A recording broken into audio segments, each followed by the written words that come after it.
ನ್ಯಾಯಾಲಯ ಈಗಾಗಲೇ ಶಿಕ್ಷೆ ವಿಧಿಸಿದಂತ ಆರೋಪಿ ಪ್ರಜ್ವಲ್ ರೇವಣ್ಣ ಮಾಜಿ ಎಂಪಿ ರವರಿಗೆ ಜೀವಾವಧಿ ಶಿಕ್ಷೆಯನ್ನ ವಿಧಿಸಿದೆ.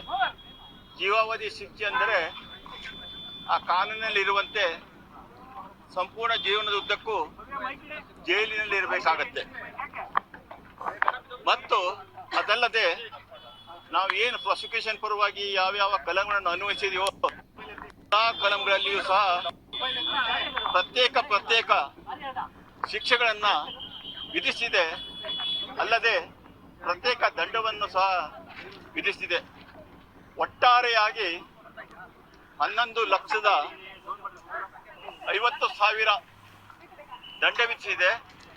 ಅದರಲ್ಲಿ ನಮ್ಮ ಸರ್ಕಾರದ ಪರ ನಾನು ಮತ್ತು ನಮ್ಮ ಸ್ನೇಹಿತರಾದಂಥ ಜಗದೀಶ್ ರವರು ವಾದ ಮಂಡಿಸಿದಂತೆ ಬಹುಮುಖ್ಯ ಪಾಲು ಅಂದರೆ 11,25,000 ಸಂತ್ರಸ್ತೆಗೆ ಕೊಡಬೇಕು ಅಂತ ನ್ಯಾಯಾಲಯ ಘೋಷಿಸಿದೆ.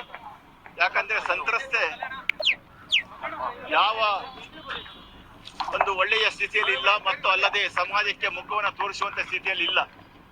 ದುಡಿಲಿಕ್ಕೆ ಹೋಗ್ಲಿಕ್ಕೂ ಸಹ ಕಷ್ಟ. ಇವೆಲ್ಲವನ್ನ ಪರಿಗಣಿಸಿ ಮತ್ತು ಮೇಲಾಗಿ ಆರೋಪಿ